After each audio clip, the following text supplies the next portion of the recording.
Well, just when you thought everything was safe, they let us back in the building. It's Jim, it's Matt, we're here. Matthew, we haven't had a chance to talk about the championship game. Very entertaining. Congratulations to Indiana. They deserved winning. Congratulations to Miami. They played well, and they gave us an entertaining, albeit at times erratic, championship game. Yeah. I this honestly, it kind of went the way that I expected it to. Key penalties for Miami, sustained a drive early for Indiana. Indiana won the turnover battle, and the fact that they had the late interception, they had the block punt, those things went their way. When you look at just the stats themselves, like I think the post game win expectancy, given the way the stat sheet ended up, was about 60% to Miami. In terms of what they did a really good job. I talked about Ahmad Moten and his health and how important it was to that Miami defensive line. And I mean, he played fantastic. He might have played better than Ruben Bain and Mesidor, and both those guys played really well too. It did feel, for as much hoop and holler as there was about Miami getting into the playoff, and it's something that I would have said last year in terms of Ohio State, and a reason that I don't like the 12-team format is because we're dealing in imperfections. But it did feel like we got the two right teams in the championship game. Yeah, to his credit, Marcus Freeman was on the pre- and post-game show, and he gave, he said, look, Miami's deserves it. They've proven they've deserved it. He goes, next year we'll show everybody that we proved it, that we deserve to be here. But, there wasn't any, if anything, he was over effusive about Miami. And, you and I said on that Monday afternoon this week that we thought that it would be a closer game. It wasn't going to be a blowout. And we both said that they wouldn't be able to, they wouldn't cover, which was 7.5 points, I think. So we were right there.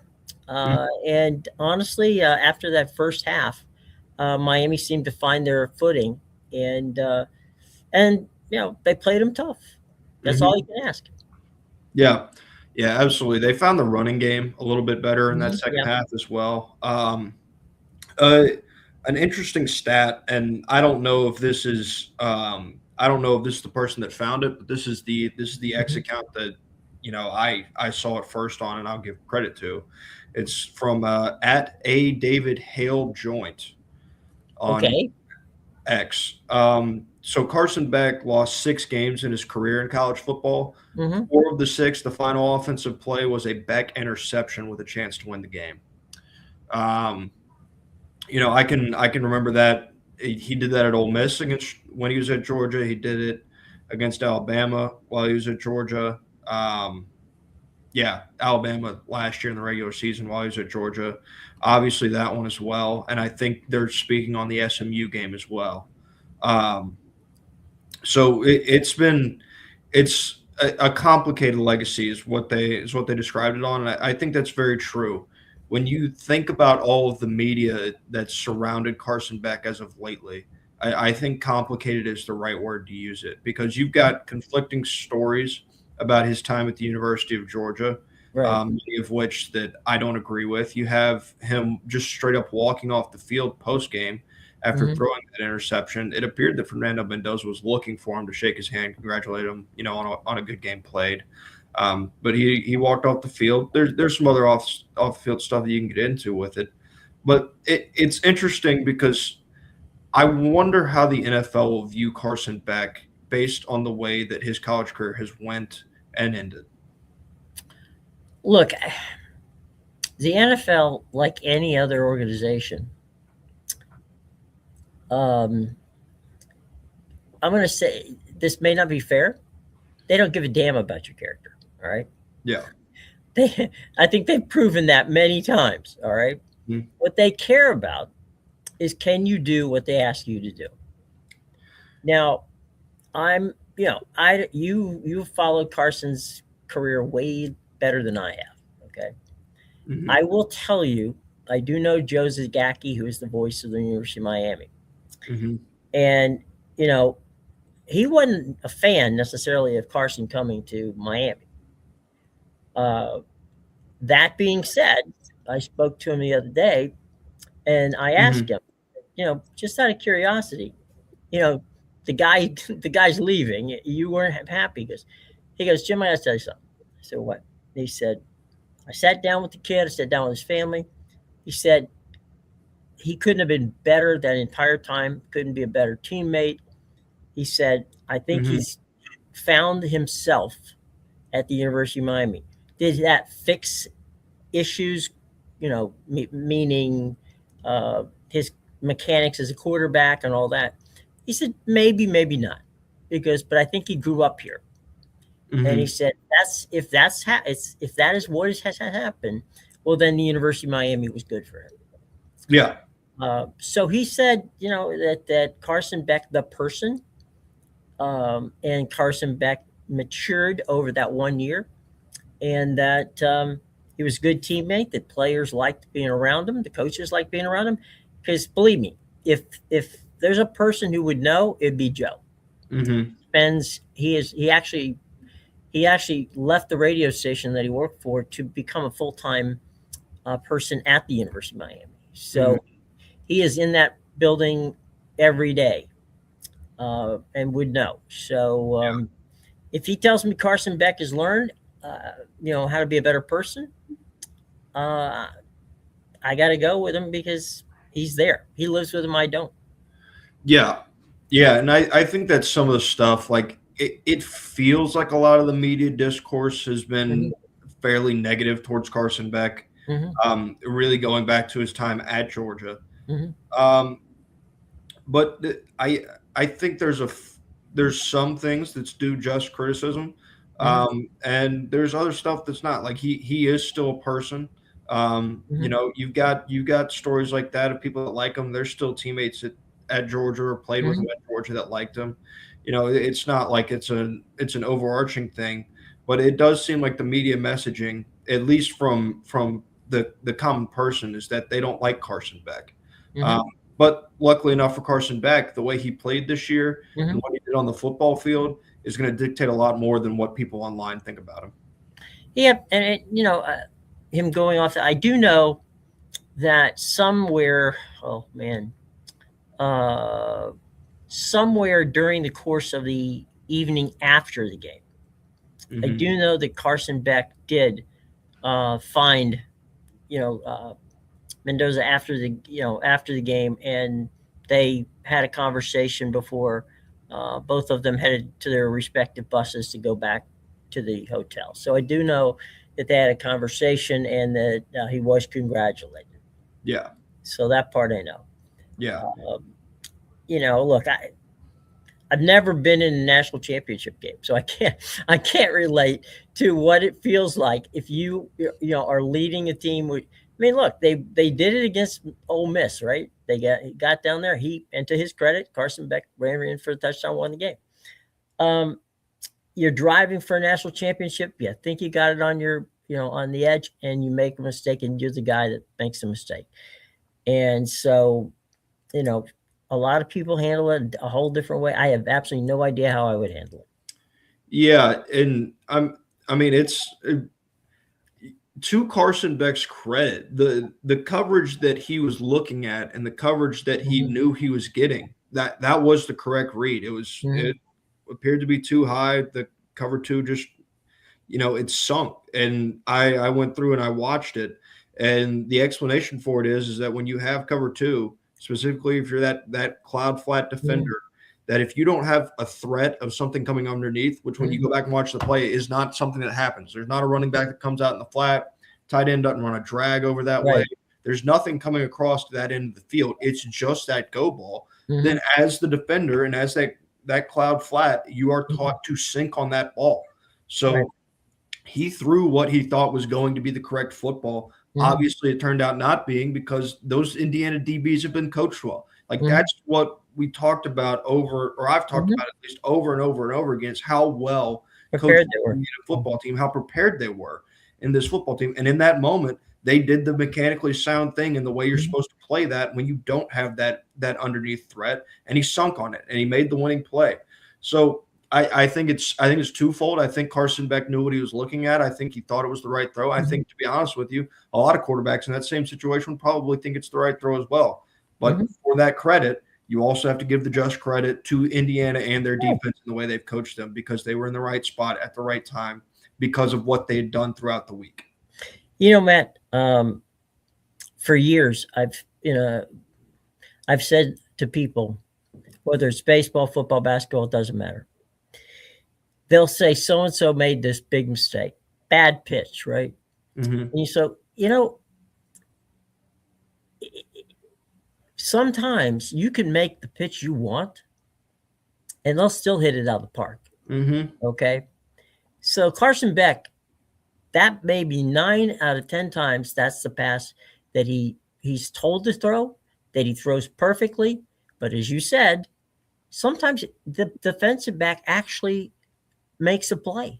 And rather than getting credit for making the play, the quarterback gets blamed for throwing the ball for an interception.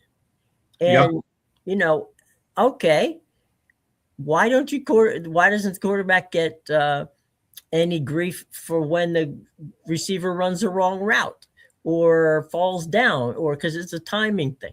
There's so many things that have to go right on both sides, defense and offense, that sometimes a defensive player makes a good play regardless of whether it's the perfect throw, it's the right throw, or it's the one that 9 times out of 10, that's the throw you're going to want to make. Yeah.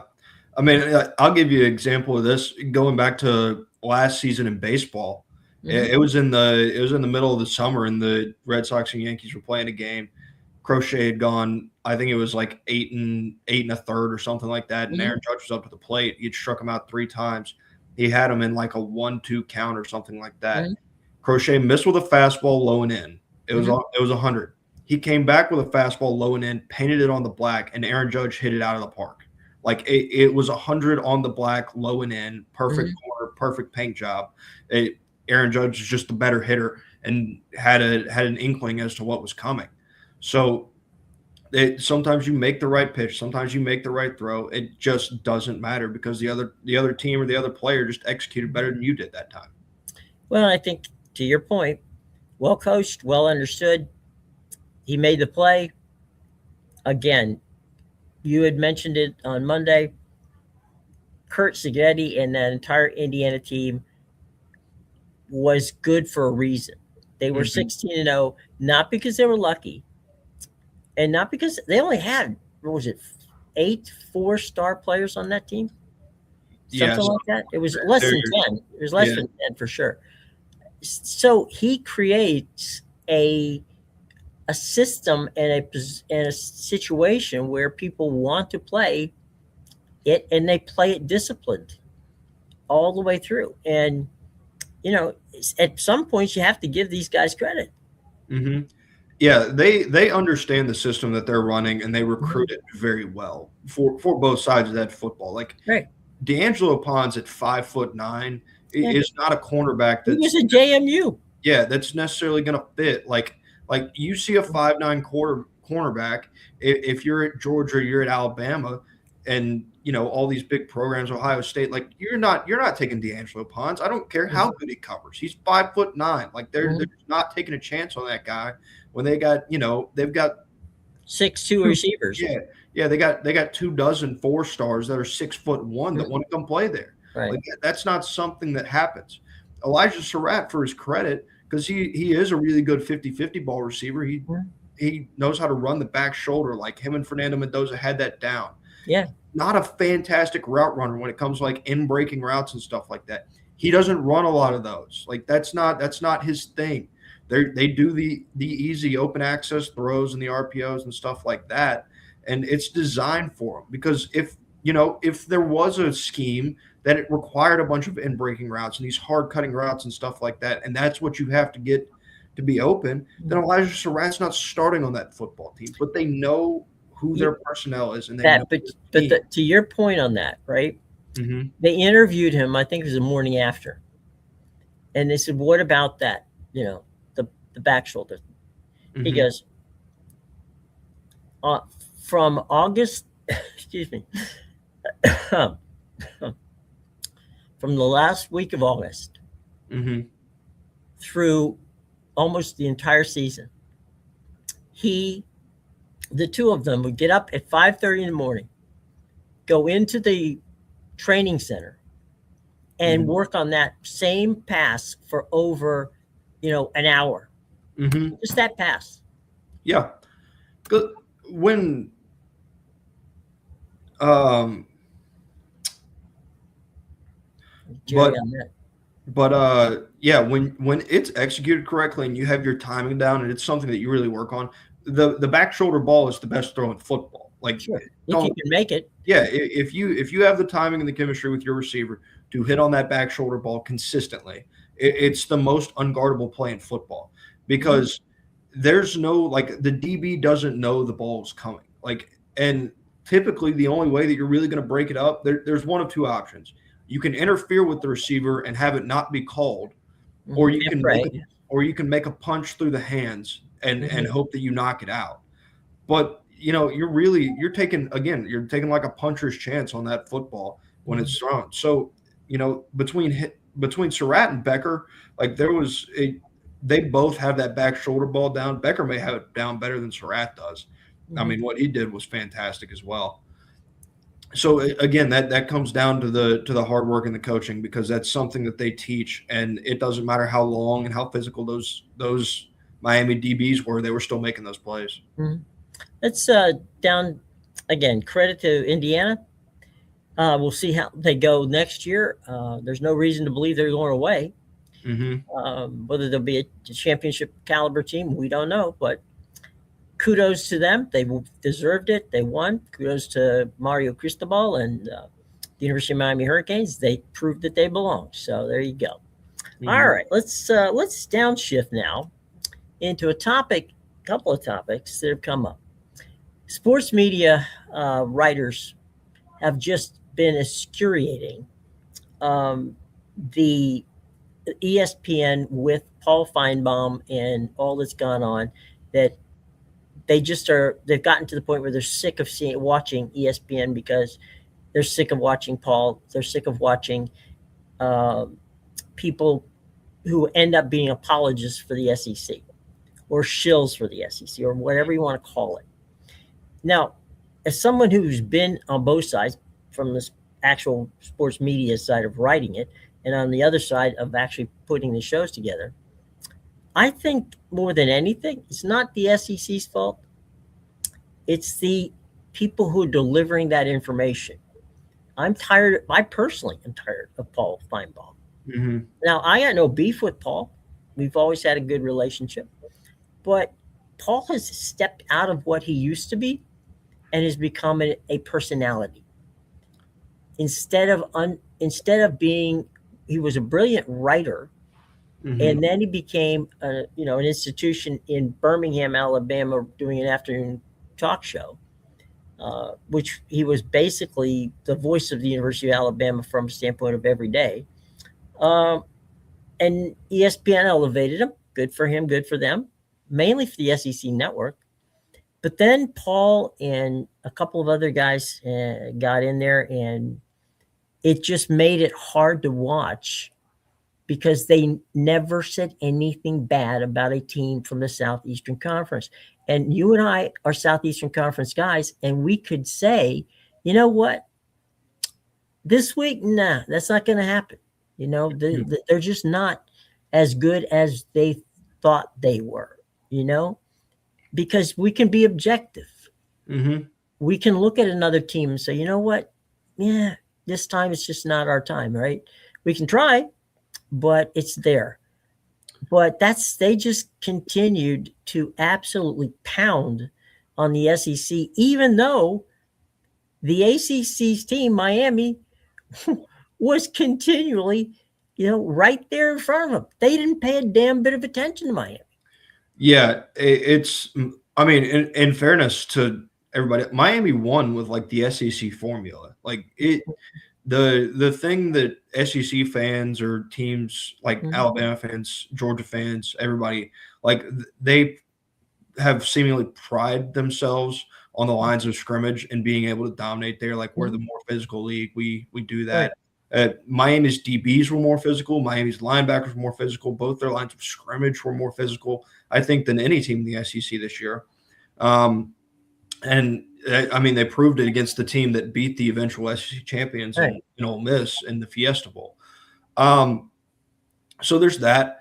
I think there's a couple things. I think one is the reason Paul Feinbaum's turned into a personality is more likely something that came from above him. Like, that's ESPN's brand. That's Mhm. that's their messaging. That's the way they've turned over the past few years in the way that they're going to provide their sports coverage. It's Mhm. the fact that it's not really going to be sports coverage. It's going to be people talking really loud, sometimes making sense, a lot of times not making a lot of sense. But hey, Mhm. guess what? They're going to give you headlines, they're going to give you clips, and they're going to give you clicks. Mhm. So that's what it's designed for. And that, to be fair to Paul Feinbaum, that's what he's been giving them over the last couple of years. Mhm. I'm not going to listen to anything that he does on, like, in public for ESPN, because I know exactly what it is. Like, it's something that is shilling to that model, Mhm. and that model is a personality, not an analyst. Not an evaluator of football, and in an honest way. So there is that. What I can say about the SEC and its dominance. Um, the SEC dominated because of the large, like, the talent was condensed to a Mhm. top grouping of teams in terms of where it was at in the SEC. That's no longer the case at the SEC. Like, you look at Georgia and Alabama, and these teams, they're spread a little more thin now. Like, injuries affect them more now, instead of being able to rotate these five Mhm. stars in, because now NIL has spread out the talent. Now guys are going to Texas Tech, they're going to Oregon, they're going to USC, they're going and they're getting their opportunities quicker, and more often than they would sitting on the bench at some other place, and Mhm. that's fine. But you know, it's not a matter of the SEC not being. I still think the SEC is the most talented league by all the recruiting websites. Mhm. It seems that is still the case. But what has been said about the conferences and the way the Big Ten is, I guess, kind of designed, and the way the teams are right now, is that there's a strong concentration at the top for the Big Ten, and it pretty much falls off after that top grouping of teams. Whereas in the SEC, it feels like you have more of that meddling pack, and that's being proven now. Granted, it has yet to be proven, because the draft isn't until April. But the way things are trending in these mock drafts and the way that people are drawing them up, is that seems to be following trend in the NFL as well. You look at those top 10 picks, there's not a lot of SEC in those top 10 picks.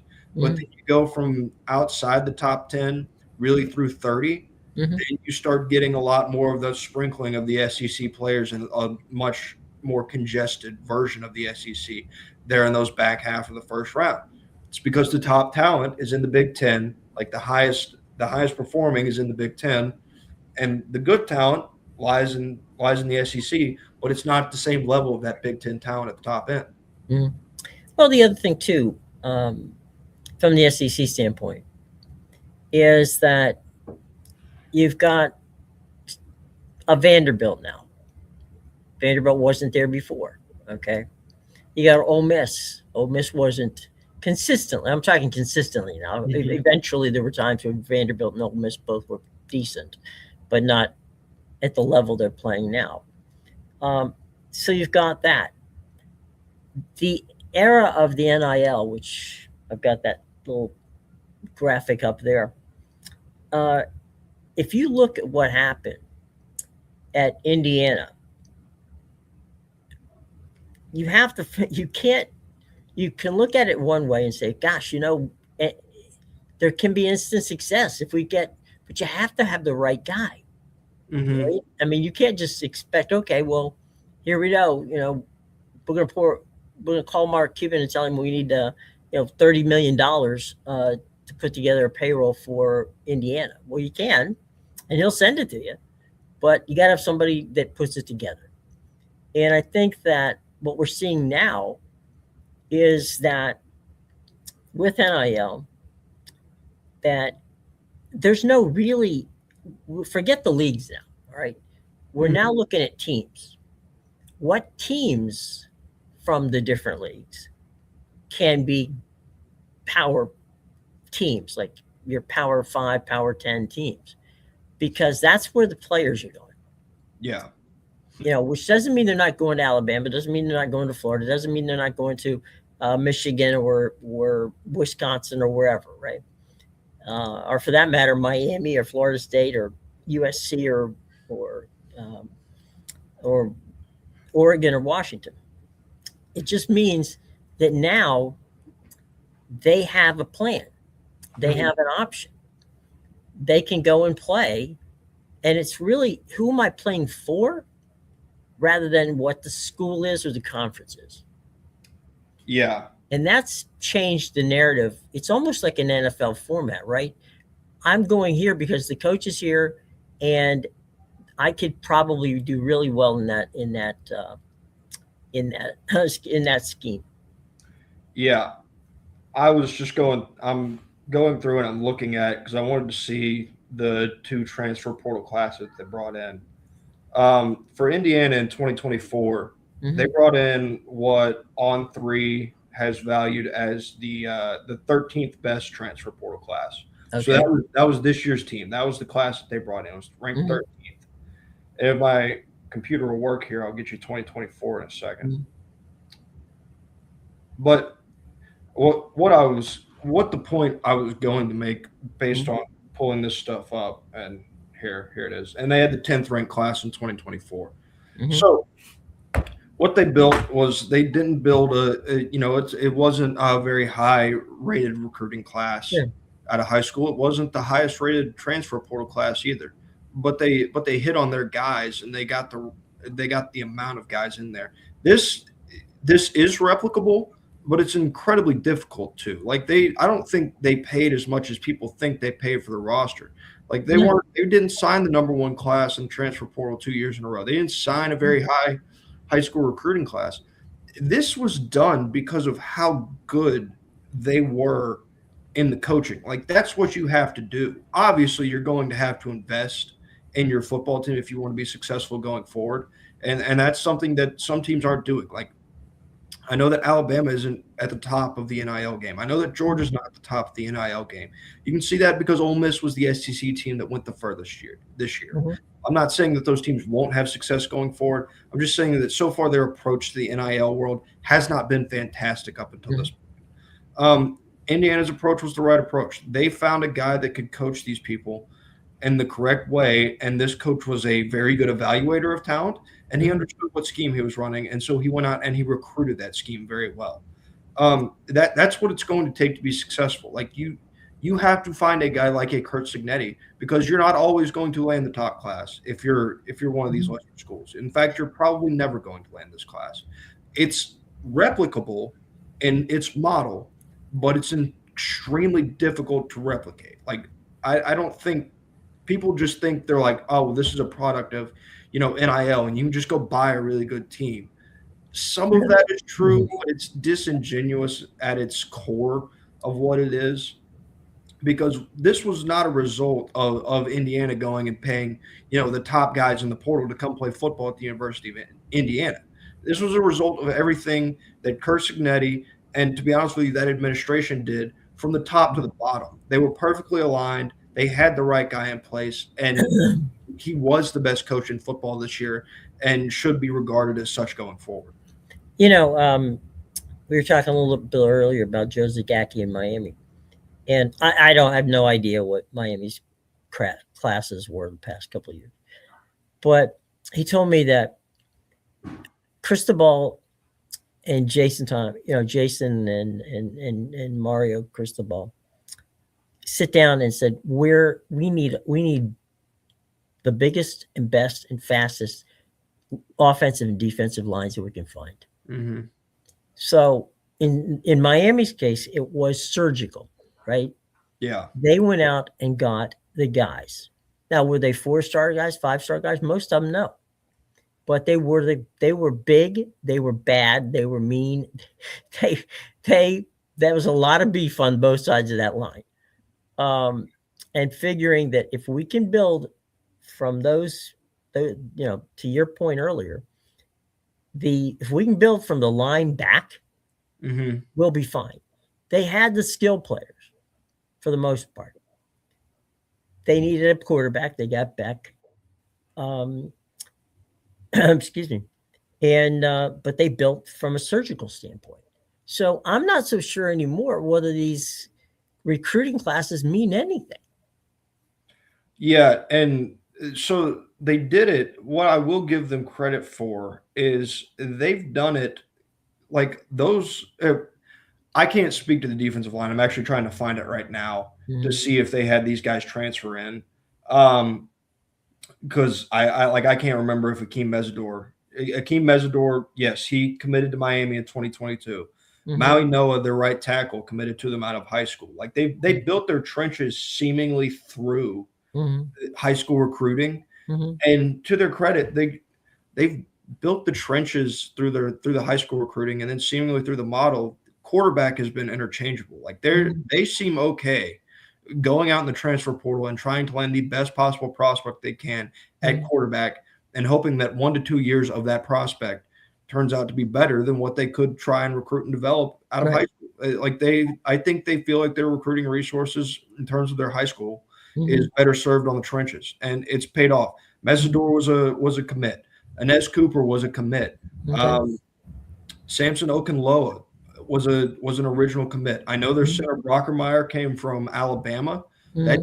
I think that might be their only transfer offensive lineman, and he transferred after his freshman season at Alabama. So he's been there for a while as well. So they built their trenches more seemingly through Recruiting and talent retention rather than going into the portal and trying to land the best edge rusher and piece a group like that together and try to land the best tackle and piece that group together. That wasn't the way that they did it, but they did do that on their skill positions and their quarterback. And to be fair, it's what's worked. Like it's been a winning formula for Miami, and it's one honestly that I could see other people following because because those are the positions that seem to move the most often. Like the QBs and the receivers and the running backs, they're the positions of high value. They're the ones that are the flashiest. They seem to be the ones that move the most. DBs as well, and those line guys, man. I feel like if you recruit them really hard out of high school, and you actually truly like pour in the resources to them that they're worthy of, then they're going to stay and they're going to develop where they are. Because to be honest with you, I think it's more advantageous for linemen to stay in one place and learn under one system. Well, I think the other thing too is there's something about. We're talking in this specific case about Miami. Mario Cristobal was an offensive lineman, and I think you got Jason Taylor around. You got the guys that he has around him, and former Miami players that he has around him. They know they're going to learn a lot about offensive line and defensive line from those guys. Okay? So if you want, there are different places to go to get quarterbacks. Dan Lanning seems to be one of those guys who is great at finding quarterbacks. So the University of Miami is now, that's good for them. They find their offensive linemen, they keep them. Like you said, they get them out of high school, and what they don't, they supplement it. There was a funny bit, I don't know if you caught it, last week when they're in the run up to the championship game. We're going back to Carson Beck for just a second, because you were talking a little bit about quarterbacks don't seem to care where they go. They may change schools 2 or 3 times. So one reporter, and I don't know who it was from, I can't give them credit, but or blame, depending on how you look at this, asked Carson Beck if all of this, all the playoff situations, all the time they spent practice and all that has interfered with his schoolwork. It's a fair question. And Beck looked at the guy and laughed. He goes, I graduated and I'm almost finished with my master's. So no, I'm fine. And you think about it and you're like, these guys are 23 and 24 years old. They've long since passed the graduation to school. Hell, half of these guys, when they come to the other school, have graduated from some other school. Yeah, a report came out today that Trinidad Chambliss is expected to get I believe it was a TRO on the NCAA because he's suing them. in order to be able to play next year. It would be his 6th year. His application, from my understanding of it, is really like he's applying essentially to have a medical red shirt from his time Right. back in, I Right. believe, JUCO or D2. So I he's think it was D2. it was D2. But he's applying for medical redshirt when he really wasn't redshirted for medical reasons. Like you can go back and there may be some vagueness around Right. like he may have had something, but stuff like that. And granted, it's more of a problem in college basketball right now. But the Congress or some entity does, like government, I think, does have to come in and allow the NCAA to enforce their rules. Because to a certain extent, some of this eligibility stuff has to be like nixed. Like TJ Finley is going to, I think, like his 7th school in 7 years right now. Like there are some guys that are just riding this out, trying to get their last NIL check because they know there's not a professional future for them. And the same can be said for NCAA basketball right now.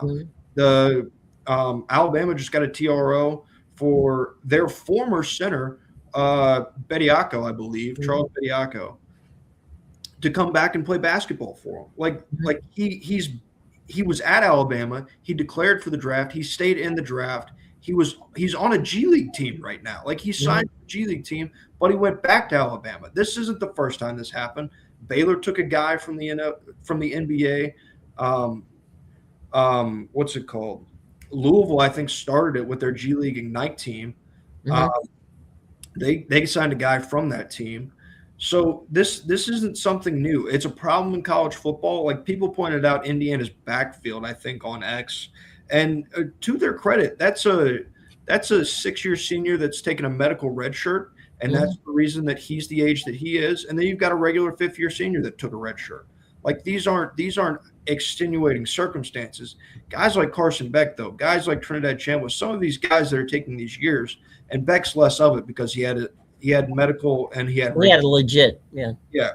But man, there are guys getting 7th, 8th years of eligibility that should have long been out of football, but they're allowed to manipulate the rules because what's the NCAA going to do? Nothing. Because if they do something and try to enforce, guess what you can do? You can sue them and you get a TRO and you get a continuance and allowance to play in the next season. Well, the other thing too is I don't understand how the schools, because I've seen these red shirt papers, right? They are written in the absolute, it's used in the legal profession. The term is the lightest shade of gray, which means you can read it and you can interpret it, and you can interpret it 100 different ways, but you cannot define it. And so if you can't define it, you can't argue it. And that's the problem they're having, because every red shirt has to do with one of two things. You either are injured or there is an extenuating circumstance that has to do with your family. That's it. There's only 2 reasons you can do red shirt. Yeah. And those 2 reasons, 90+% of them are this, fake red shirt crap where the guy isn't hurt or isn't hurt anywhere near what, it implies on the red shirt application. And that's because I've never seen anybody in red shirt where there's been a doctor's, order that has been written to that. And that's where the HIPAA laws go in. I can say I've got a sprained I hurt my ankle and I tore something. Okay. Unless I release those medical records to you, there's no way you're going to know that. Yeah. And by the way, that's what, when you see trades made in Major League Baseball, and you see that they're holding it up or their contracts are waiting to be signed before the medical, while they're getting a physical. The whole physical is because when you're about to sign a guy for $100 million, right, you kind of like to know whether or not, he's the way he is. There are numerous times when you'll watch a trade in baseball where, hang on a second, we got a quick question. Amount of money graduating makes after you. NIL. It, they can. In a way, Jerry, it is and it isn't. Go ahead, Matt. Go ahead. Yeah, I was just going to say, in terms of NIL, it's name, image, and likeness. So, somebody can pay me for my name, image, and likeness, and I'll go out and promote whatever brand they sign me to do. Essentially, what it was designed for is it was designed for kids to like. I think the initial like thought process behind NIL and the design that people wanted is like it was okay if a kid goes out and signs autographs and the company pays him a couple $1,000s for his appearance and doing the signing. That's obviously not what it's devolved into, but now these guys are post grad and they're still making NIL money because they're technically still on these teams and really technically enrolled in these universities.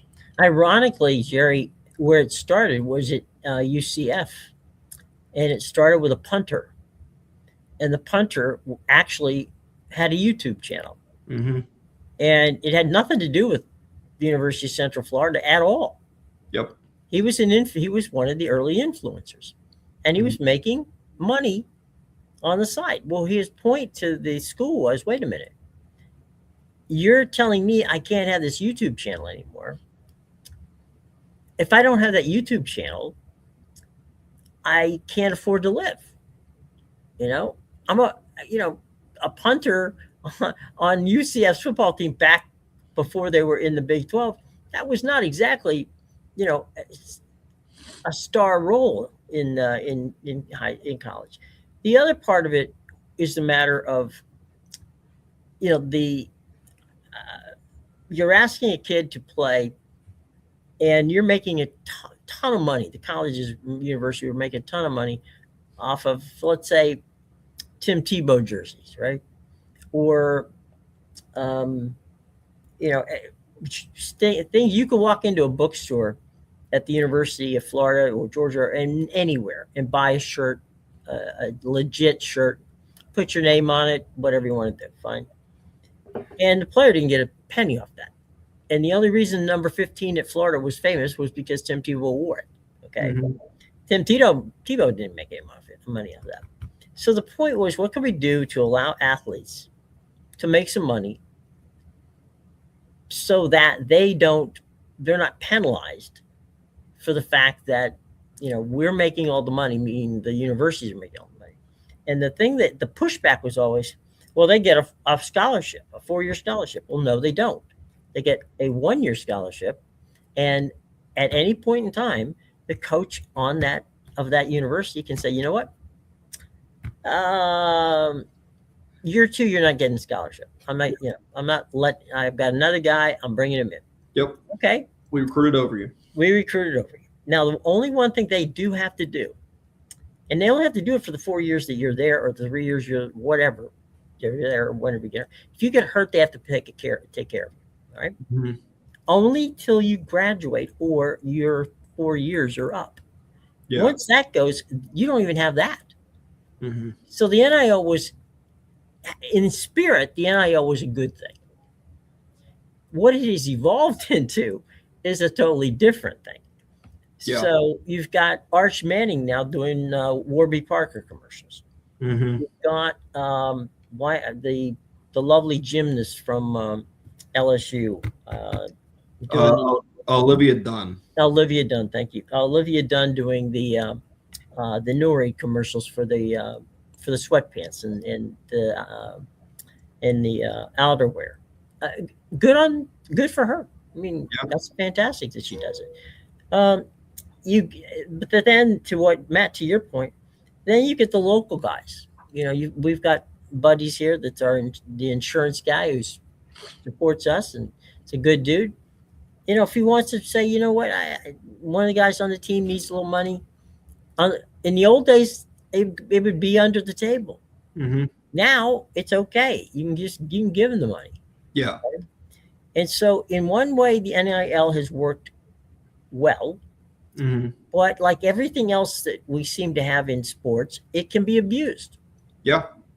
And so you also have NIL also is separate from the $20.1 million that Congress has given is okayed for the universities to pay.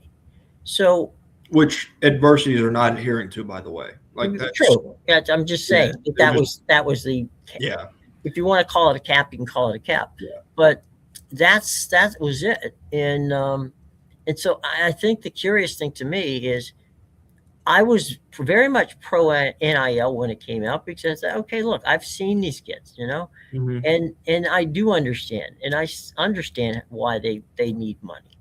And if Mhm. you can do that and you can hustle and you can go out and get a side hustle and make money on it, thank God, good for you. And it also brings the fact of in the old days that they would find ways to get you money. Mhm. Okay. And then, people would get in trouble for it and boosters would get in trouble for it. And it wasn't a good thing. But now, just like everything else, we tend to abuse it. And in its normal, in its truest form, it's a good thing. But unfortunately, we're not seeing it in its truest form. Yeah, I think it's so. This is the example I'll give to why NIL should have been a thing. Like kids should be allowed to have YouTube channels. That punter you were talking about has 6.5 million YouTube subscribers. Mm-hmm. There's a guy who does YouTube golf. He's now like the face of one of the biggest YouTube golf brands out there. He forewent his ability to play college golf in order to pursue YouTube. Like those are things that happen. Todd Gurley, I remember when he was at Georgia, the Mm-hmm. top selling jersey when you walked into that UGA bookstore was a red jersey with the Power G on it and it had a big old block number 3 on it. That was the best selling jersey. The same Mm-hmm. goes for 27 when Nick Chubb played there. Mm-hmm. And you got Todd Gurley who self-reported, making a couple $100s off of doing an autograph signing, and he gets suspended 4 football games. Like that, Mm-hmm. that's not right. The university shouldn't be, making money off that number because, well, it's just a number. It doesn't have his name on it. Yeah, but one guy made that number. Right. It's like saying, yeah, we don't know how number 34 at the University of Georgia got popular, but damn it, they sell. So there's that side of things, but then there's also, and I would like to emphasize, like I'm very for NIL. I think NIL is a good thing when it is executed properly because I think it is for the betterment of the players. And what the NCAA was getting away with for a very long time was not right. But what I can also tell you is that I think there's a backside of this NIL, or not think, there is a backside to this NIL stuff that has hurt a lot of players in a way that I don't think they really expected it to. Like there's a reason that regulation is in place, needs to be put in place, because some of these guys are, I'm going to say hurting themselves, but it's not really their fault.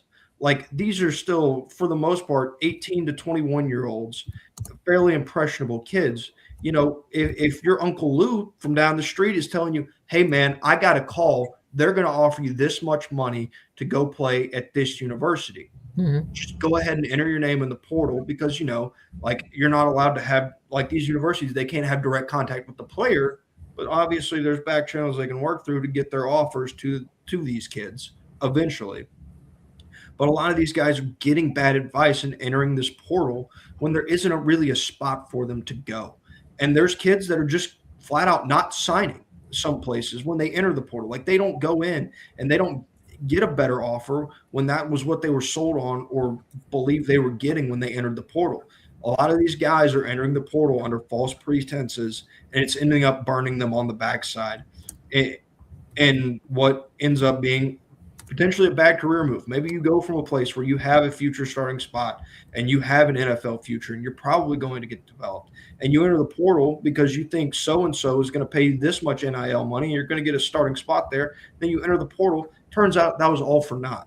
Obviously you've got the outstanding cases like Darian Mensah at Duke, and it's a court case that I'm going to be paying attention to between him and Duke and his entrance into the transfer portal.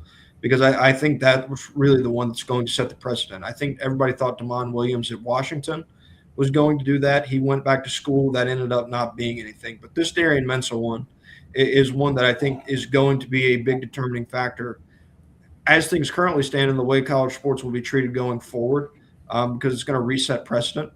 And if it does not go Duke's way, which I don't anticipate going Duke's way, this case itself might be enough to get some higher powers involved in college athletics.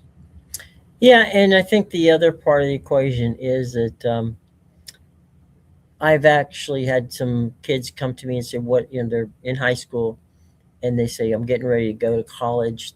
They're incredibly talented athletes. Some are Mhm. football, some are other sports." And I said, "Look, if I have any advice for you at all, you need to do two things. First, you need to hire an attorney, and Mhm. secondly, you need to hire an accountant. Mhm. Why the attorney? Because there's going to be a lot of paperwork here, and you need to keep yourself protected. Mhm. The accountant, because if you are good enough to make NIL money or to even get paid by the university or whatever, that has to be accounted for. It has to be taxes has to be paid on it. You have to play the game right. So, you know, and if I had a third thing, um, I would ask them to, if nothing else, take courses in communications to become better public speakers. Mhm. Because I was telling them, look, the real thing here is you need to, and this is not for forget the interview part of it. Okay, talking about the interview with the press, that'll take care of itself. When you meet with these people who recruit you, Mhm. they're looking at whether or not you can not only understand and are smart enough to understand what a playbook is and what that is, but you're also representing their university. So the better you can be, the more well spoken you can be, I guess would be the best way of putting it, the better off you are. Mhm. And if you have the attorney, if you have the accountant, you're at least putting yourself in position not to get in trouble. Mhm. Does it mean you're not going to get in trouble? No, it just means you've got a better shot at not getting in trouble. But that's I mean, we're going all the way back when we talk about the pre. You're talking about Nick Chubb's jersey and all that.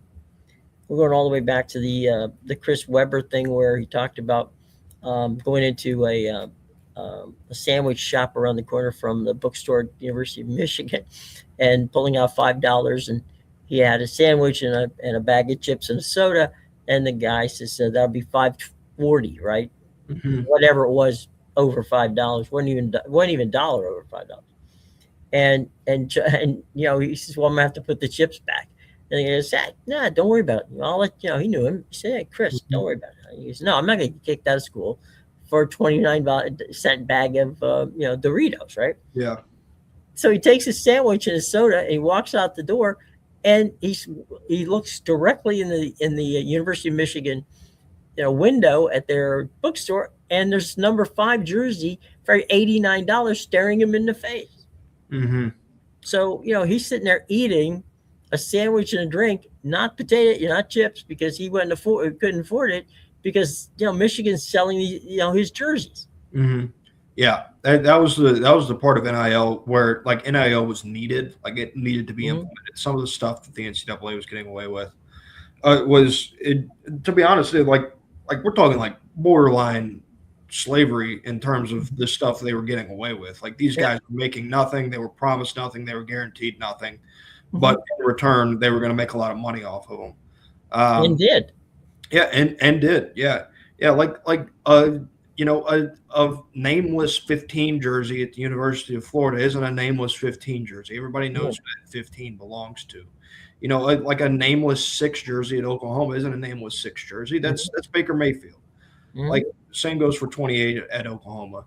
Um, so like these guys, they make these numbers famous and they Hmm. make these universities famous and they win them football games and bring them to the highest points and they make these universities lots of money when they were getting to these high points. And they weren't being fairly compensated. You talked about things that players need when they go, like when they're going to college. What they need is they need to be careful about their representation. I Hmm. think as important as all that other stuff is, and attorney itself is extremely important.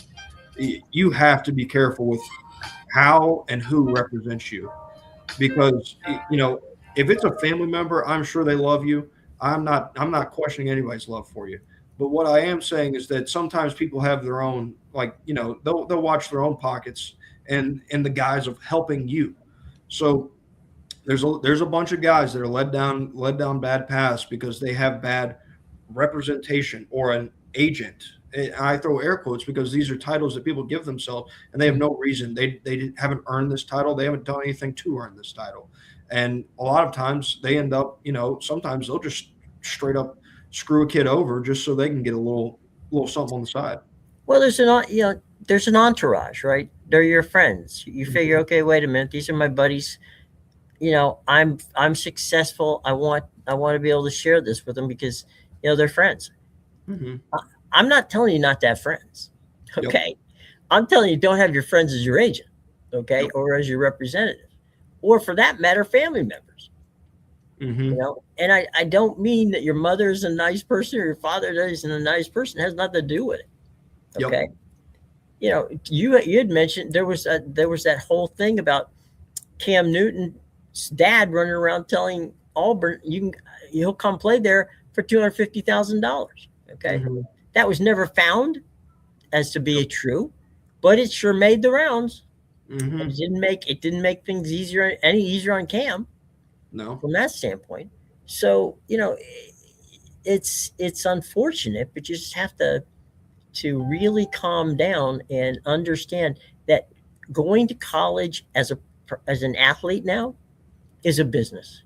And Yep. if you do not treat it as a business, you wouldn't, if you graduated from college and realized, okay, I'm getting my first job, you would want to open a bank account. You'd want to find somebody who could help you with your money so that, that you're not, you're doing the right thing. Maybe starting a 401k when you're right out of school, right? So that, 50 years from now, you can retire comfortably on the beach if you want. That's where, that sort of thing.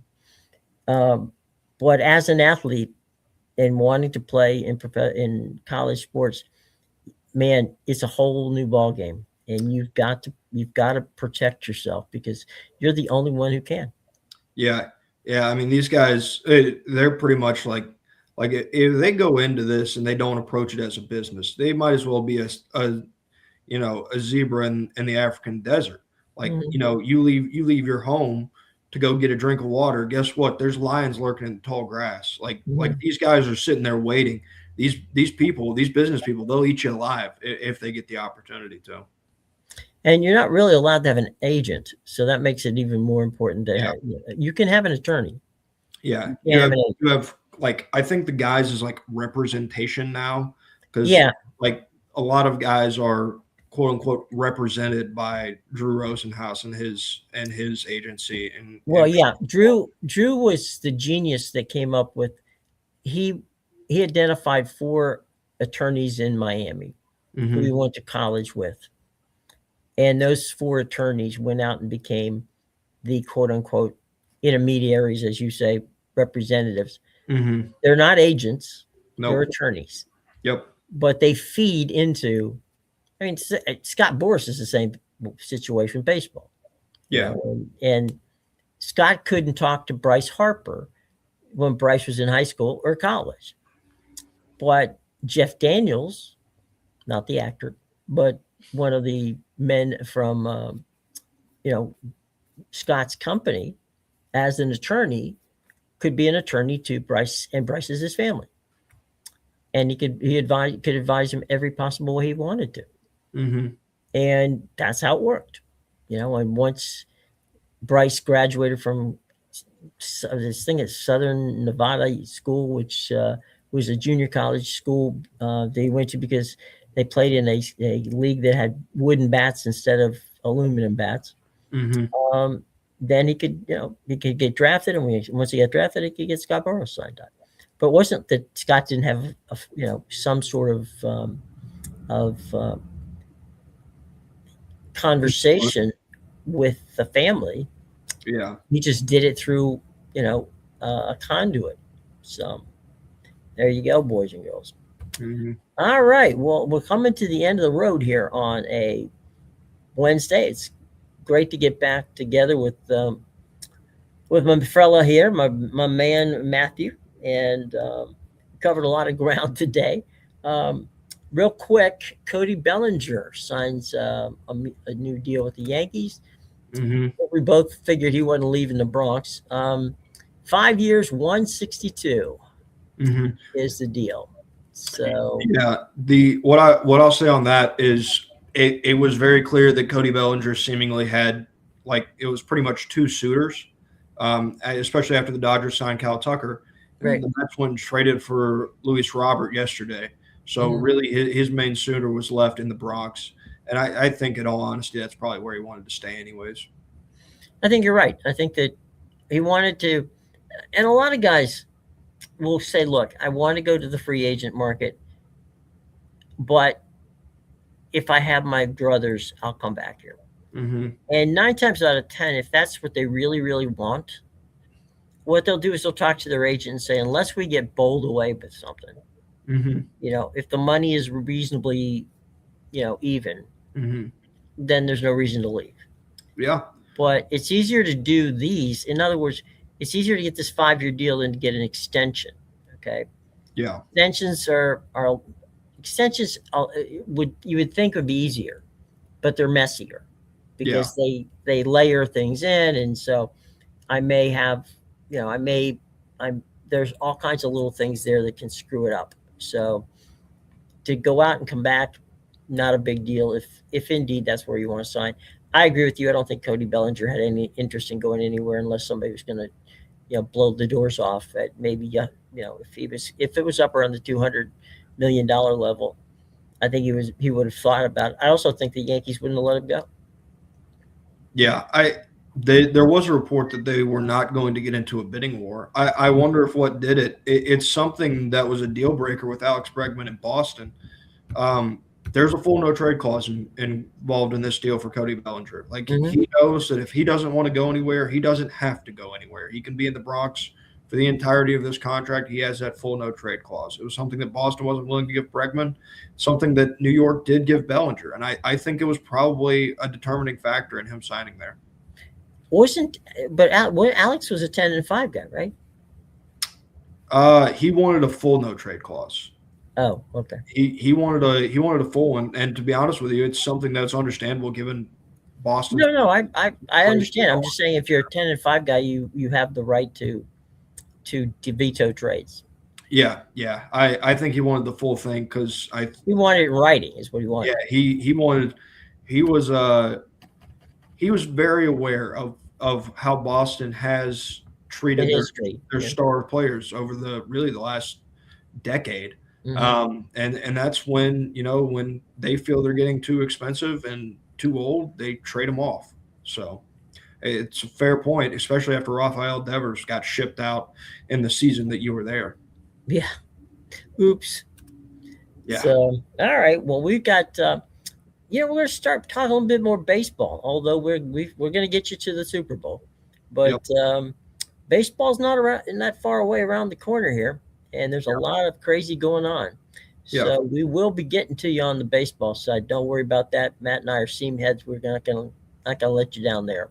Hmm. So my wife suggested we change to everything about football and possibly baseball and other things because we also talk golf too. So there's Yeah. plenty of other little things we'll get to you. So we're definitely gonna talk football, but believe me, baseball's in there, and so are a few other things. So Hmm. don't worry, we're gonna take care of you as a rounded sports fan. So everybody, for Matt, Jim, have a great day, and thanks for joining us. Really appreciate it.